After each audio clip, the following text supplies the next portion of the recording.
प्यारे दोस्तों, राधे राधे, जय श्री कृष्णा। दोस्तों, आज मैं आपको गणगौर की व्रत कथा सुनाने जा रही हूँ। ध्यान पूर्वक सुने। जय माता दी। आप सभी पर हमेशा माता रानी का आशीर्वाद बना रहे और अखंड सौभाग्यवती रहें। मेरी तरफ से गणगौर पूजा की हार्दिक शुभकामनाएं। माता रानी आप सभी की सभी मनोकामनाएं पूर्ण करें। दोस्तों, गणगौर का पर्व चैत मास के शुक्ल पक्ष की तृतीया तिथि को मनाया जाता है। यह पर्व भगवान शिव और माता पार्वती के लिए समर्पित होता है, जिसमें सुहागिन महिलाएं अपने पति की लंबी उम्र और घर की सुख समृद्धि की माता रानी से कामना करती हैं और कुंवारी कन्याएं अपने लिए सुंदर और मनचाहा वर पाने का आशीर्वाद मांगती हैं। गणगौर माता की हर साल शोभा यात्रा रंग बिरंगे कपड़ों को पहनकर गाजे बाजे के साथ गली मोहल्ला और नगर में बड़े ही धूमधाम से निकाली जाती है, जिसे देखने के लिए सैकड़ों लोग इकट्ठे हो जाते हैं। यह त्योहार देश के कई हिस्सों जैसे राजस्थान, मध्य प्रदेश, गुजरात, उत्तर प्रदेश आदि में बड़ी ही खुशी और हर्ष उल्लास के साथ मनाया जाता है। गौरी माता अपने स्वर्ण सिंहासन पर बैठकर सभी पूजा करने वाली महिलाओं को अखंड सौभाग्य का वरदान देती हैं। तो दोस्तों, यह व्रत सभी महिलाएं करें और साथ में भगवान शिव और माता पार्वती की कथा अवश्य ही सुने, तभी आपका व्रत पूर्ण होगा। तो चलिए दोस्तों, इस पावन पर्व पर गणगौर की एक दिव्य कथा सुनते हैं। मेरी यह कथा आपको पसंद आए तो चैनल को लाइक और सब्सक्राइब करें। इस पौराणिक कथा को आधी अधूरी ना सुने, अंत तक अवश्य ही सुने, तभी आपको माता रानी का आशीर्वाद प्राप्त होगा। तो चलिए कथा को शुरू करते हैं। बोलो माता पार्वती की जय, भोलेनाथ की जय। दोस्तों, चैत्र मास का पवित्र महीना था। माता पार्वती को पीहर से बुलावा आया कि उसकी भाभी को गणगौर माता का उद्यापन करना है। तो पार्वती जी भगवान शिव से बोली, स्वामी, मेरे पियर में मेरी भाभी गणगौर का उद्यापन कर रही है, इसलिए मुझे वहाँ जाना है। तो शिव जी बोले, हे प्रिय, जब तुम वहाँ जा रही हैं तो फिर हम यहाँ क्या करेंगे, मैं भी आपके साथ चलूँगा। माता पार्वती बोली, स्वामी, जैसी आपकी इच्छा। तब देवों के देव महादेव और देवी पार्वती अपनी नंदी के साथ वहां से जाने के लिए निकले। तो देवी पार्वती बोली, स्वामी, आप नंदी पर बैठ जाइए, मैं पैदल चलती हूँ। वे कुछ दूर ही चले होंगे कि लोग कहने लगे कि अरे भाइयों, देखो देखो, इस व्यक्ति को शर्म नहीं आ रही, यह स्वयं तो नंदी पर बैठा हुआ है और बेचारी पत्नी को पैदल चला रहा है। अब भगवान शिव नंदी से नीचे उतरे और माता पार्वती को नंदी पर बिठाया और स्वयं पैदल चलने लगे। थोड़ी दूर ही चले होंगे कि उन्हें फिर लोगों का झुंड मिला और कहने लगे, अरे भाई, बड़े ही शर्म की बात है, ऐसा तो हमने कभी नहीं देखा कि औरत सवारी पर बैठकर जाए और बेचारा आदमी पैदल जाए। पति तो परमेश्वर होता है। ऐसा सुनकर पार्वती जी की नजरें शर्म के मारे झुक गई और वो नंदी से नीचे उतर गई। फिर वे दोनों पैदल चलने लगे और साथ में नंदी भी चलने लगे। कुछ दूर ही चले होंगे कि सामने कुछ लोगों का झुंड मिला। अब लोग कहने लगे, देखो भाई देखो, ये देखो, इन लोगों के पास सवारी होते सोते भी पैदल चल रहे हैं। क्या ऐसे मूर्ख आप लोगों ने देखे हैं। अब वे बेचारे क्या करते। दोस्तों, तब भगवान शिव और माता पार्वती दोनों नंदी के ऊपर जा बैठे। कुछ दूर ही पहुँचे कि कुछ लोग फिर इकट्ठे मिले और कहने लगे, देखो, इन दोनों को शर्म नहीं आती। कितने छोटे से जीव पर ये दोनों बैठे हैं। जीव या पशु पक्षी बोल नहीं सकता तो क्या महसूस नहीं करता। तब दोस्तों माँ पार्वती बोली, हे स्वामी, ये दुनिया कैसी है। मैंने कभी संसार को ऐसा नहीं समझा था। ये ना तो हमें नंदी पर बैठने ही दे रही है और ना ही पैदल चलने दे रही है। ऐसे संसार का क्या करें। तब भगवान शिव बोले, हे देवी, यहाँ कोई भी दूसरे को सुखी देखकर खुश नहीं होता, इसलिए ही यहाँ पाप और पुण्य होते हैं। इसे ही संसार कहते हैं। यहाँ सब कुछ चलता है, इसलिए पार्वती जी दुखी मन मत करो, यहाँ ऐसा ही होता है। अब दोस्तों माता पार्वती और भगवान शिव थोड़ा आगे चले तो देखा कि एक गाय उठती बैठती और तड़पती हुई मिली। तब देवी पार्वती पूछने लगी, हे स्वामी, ये गाय इतनी क्यों तड़प रही है, इतना कष्ट क्यों झेल रही है। तो भगवान शिव बोले, देवी, इसे बछड़ा बछड़ी होने वाला है। माँ पार्वती बोली, एक बच्चे को पैदा करने के लिए इतना कष्ट झेलना पड़ता है तो यह कष्ट मैं नहीं झेल सकती, इसलिए हे स्वामी, मेरे बच्चा ना होने की गांठ बांध दो। आगे चले तो एक घोड़ी उठती बैठती और दर्द से तड़पती हुई मिली। तो पार्वती जी कहने लगी, प्रभु, इस घोड़ी को क्या हुआ जो यह इतना तड़प रही है। तो शिव जी कहने लगे, देवी, इसे भी बच्चा होने वाला है, इसलिए यह इन दर्दों को सह रही है। माता पार्वती बोली, प्रभु, मुझसे तो इतना बड़ा कष्ट कभी सहन नहीं होगा, मुझे तो स्वामी बच्चा न होने की गांठ बांध दीजिए। तब भगवान शिव बोले, देवी, अभी और आगे चलो। तो आगे एक नगर मिला। वहाँ बहुत ही उदासी छाई हुई थी। सारा वातावरण शांत था, किसी भी प्रकार की खुशी का माहौल नहीं था। ऐसा देख माता पार्वती पूछने लगी, यहाँ इतनी भीड़ क्यों है और सभी लोग उदास क्यों हैं। भगवान शिव बोले, हे प्रियतम, यहाँ रानी के बच्चा होने वाला है। वह इस समय पीड़ा और कष्ट में है। जब उनके राजकुमार पैदा हो जाएगा तब खुशी मनाई जाएगी। अब तो माता पार्वती कहने लगी, यदि बच्चा पैदा करने में इतना कष्ट होता है तो स्वामी, मुझे बेटा नहीं चाहिए। शिवजी ने माता पार्वती को काफ़ी समझाया, लेकिन वे अपनी जिद पर अड़ी रहीं। मजबूर होकर भगवान शिव को माता पार्वती के बच्चा न होने की गांठ बांधनी पड़ी। अब क्या, भगवान शिव माता पार्वती के साथ अपनी ससुराल में पहुंच गए और एक पीपल के पेड़ के नीचे अपना स्थान बना लिया। वहाँ माँ पार्वती अपनी सहेलियों के साथ मौज मस्ती में मगन हो गई। एक दो रोज बाद जब गणगौर का त्योहार आया तो भगवान शिव बोले, देवी, आज गणगौर का व्रत है। आज सभी महिलाएं यहाँ पूजन करने के लिए आएंगी।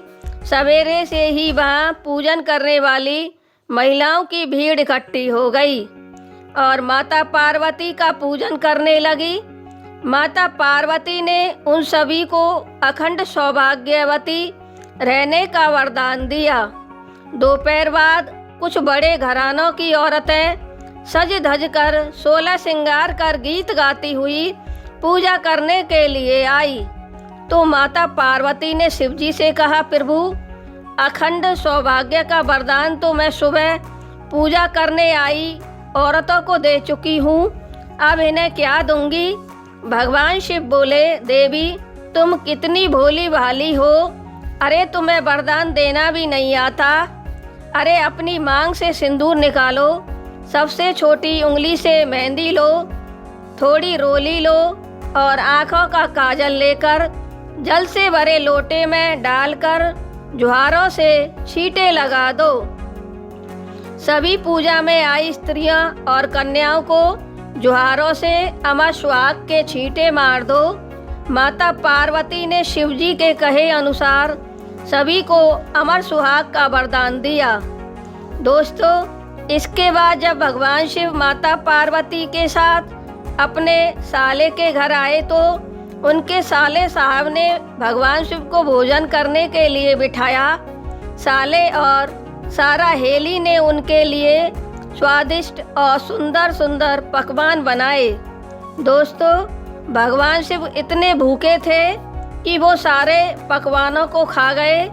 माता पार्वती जब भोजन करने के लिए बैठी तो पार्वती जी की माँ बोली, बेटी अभी तू थोड़ा और रुक, मैं तेरे लिए अभी और पकवान बनवाती हूँ। जितना भोजन बनाया था वह सब समाप्त हो चुका। माता पार्वती कहने लगी, नहीं माँ, आप कुछ मत बनाओ, मैं तो इस घर की बेटी हूँ, कुछ भी खा लूँगी। अरे नहीं बेटी। तब माता पार्वती ने खरतुआ बथुआ के पिंडों को खाकर लोटा भर पानी पी लिया। इसके बाद माता पार्वती की माँ ने उन्हें समझाया कि बेटी, पियर की बात पियर में और ससुराल की बात ससुराल में ही रखनी चाहिए। दोस्तों, शिवजी को तो सब कुछ पता ही था, तो उन्होंने बातों ही बातों में पार्वती जी से पूछा कि देवी, आज तुमने क्या खाया? पार्वती बोली, स्वामी कैसी बात करते हो, जो तुमने खाया है वही मैंने खाया है। पार्वती जी को तो ये भी पता नहीं था कि भोजन में उनकी माँ ने क्या क्या पकवान बनाए थे। घर से निकलकर पार्वती जी और भगवान शिव उसी पीपल के पेड़ के नीचे आ गए। ठंडी ठंडी हवा चल रही थी, शांत वातावरण था। हारी थकी पार्वती को पीपल के पेड़ की छांव में नींद आ गई। तब भगवान शिव माँ पार्वती के पास आए और उन्होंने पेट की ढकनी पारिया को खोलकर देखा तो उसमें खरतुआ बथुआ के पिंड और जल मिला। ऐसा देखकर शिवजी ने माता पार्वती के पेट को ढकनी से ढक दिया। इसके बाद पार्वती जी जब जागी तो शिवजी ने फिर पूछा, देवी आपने भोजन में क्या खाया? पार्वती जी बोली, स्वामी आपको क्या कोई शक है? मैं पहले भी आपको बता चुकी हूँ, जो आपने खाया वही मैंने खाया। एक ही रसोई में माँ क्या कोई भेदभाव करती है? आप अपने दिमाग से शक के बिंदु को निकाल दीजिए। भगवान शिव बोले, देवी मेरे विचारों में आपके प्रति कोई शक नहीं है, लेकिन मैंने जो आपके पेट में देखा वो 2 खरतुआ और बथुआ के पिंडों तथा पानी को देखा। जब ऐसा पार्वती जी ने सुना तो वो बहुत ही नाराज हुई और भगवान शिव से कहने लगी, हे स्वामी, आज तो आपने मेरे पेट की ढकनी को खोलकर देख लिया है, लेकिन आज के बाद कभी ऐसा मत करना। और हाँ, आज आप अभी मुझे और जगत को वरदान दो कि आज के बाद पेट पर कोई ढकनी और परिया नहीं रहे, सारा पेट एक जैसा ही रहे, जिससे पियर की बात पियर में और ससुराल की बात ससुराल में ही रहे। शिवजी ने वरदान दिया और वापस कैलाश के लिए रवाना हो गए। थोड़ा आगे ही चले कि राजा का नगर आ गया। पार्वती जी ने देखा कि अब तो यहाँ बैंड बाजे और शहनाइयाँ बज रही थी और नगर में सभी लोग खुशियाँ मना रहे थे। तो पार्वती जी बोली, स्वामी अब इस नगरी में क्या हो रहा है जो बैंड बाजे और सभी लोग खुश दिखाई दे रहे हैं? शिव बोले, देवी अब रानी के राजकुमार पैदा हुआ है, इसलिए पूरे नगर में मिठाइयाँ बांटी जा रही हैं और खुशी मनाई जा रही है। पार्वती जी बोली, स्वामी मैंने तो कभी नहीं जाना कि बच्चा पैदा होने पर इतनी खुशी मनाई जाती है, अब तो स्वामी मेरी भी गांठ खोल दो।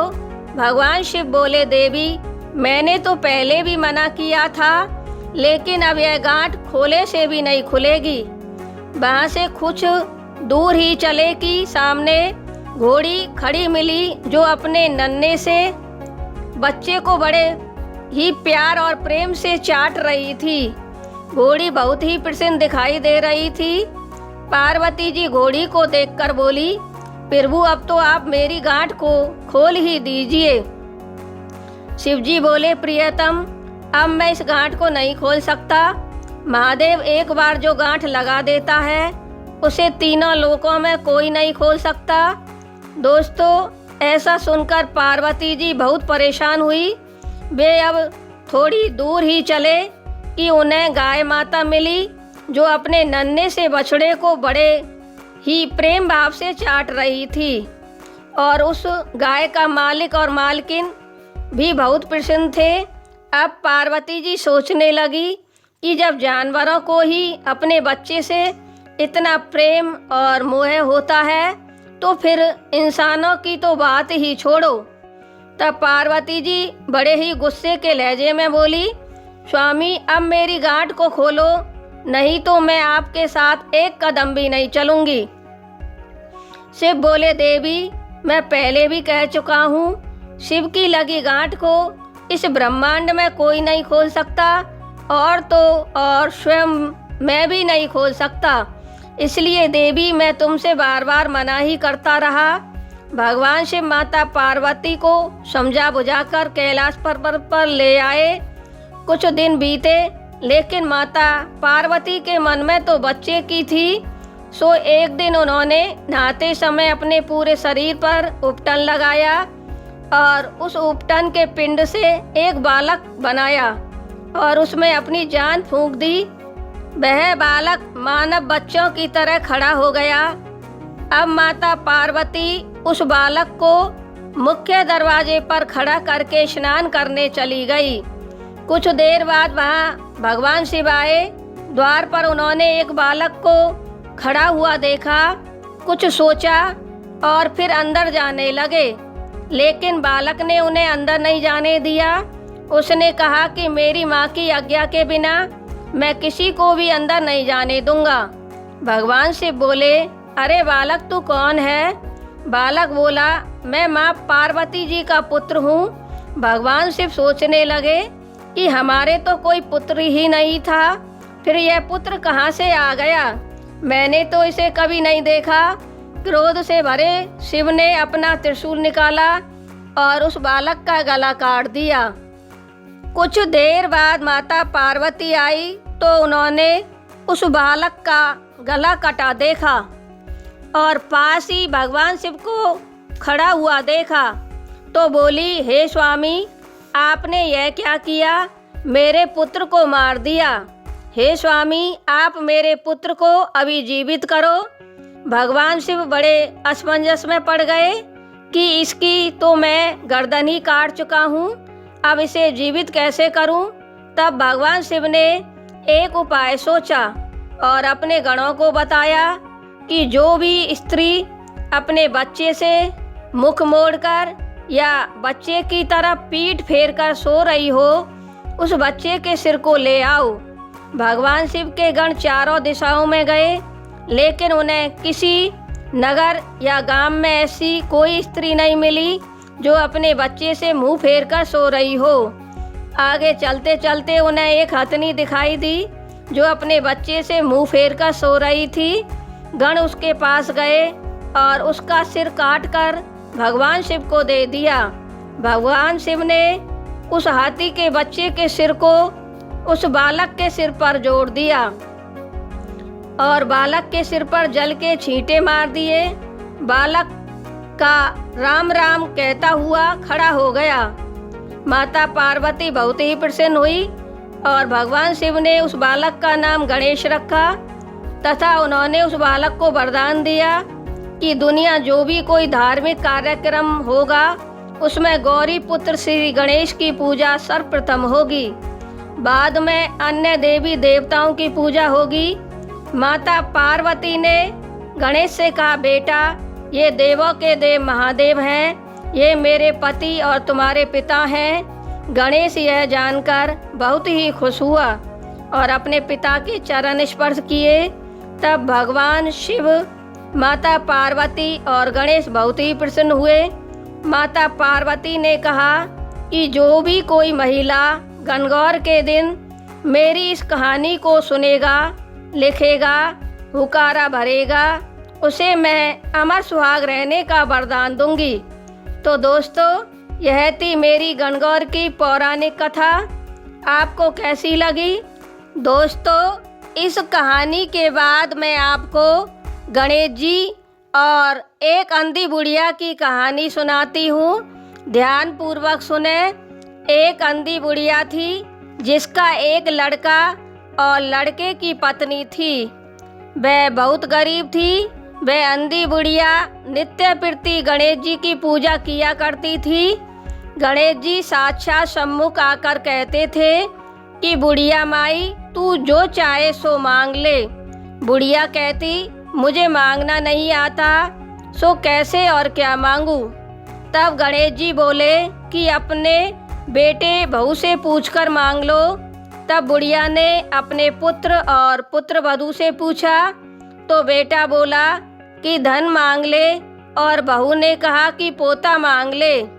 तब बुढ़िया ने सोचा कि बेटा बहू तो अपने अपने मतलब की बातें कर रहे हैं। अतः उस बुढ़िया ने पड़ोसियों से पूछा तो पड़ोसियों ने कहा कि बुढ़िया तेरी थोड़ी सी जिंदगी है, क्यों मांगे धन और पोता, तू तो केवल अपने नेत्र मांग ले, जिससे तेरी शेष जिंदगी सुख से व्यतीत हो जाए।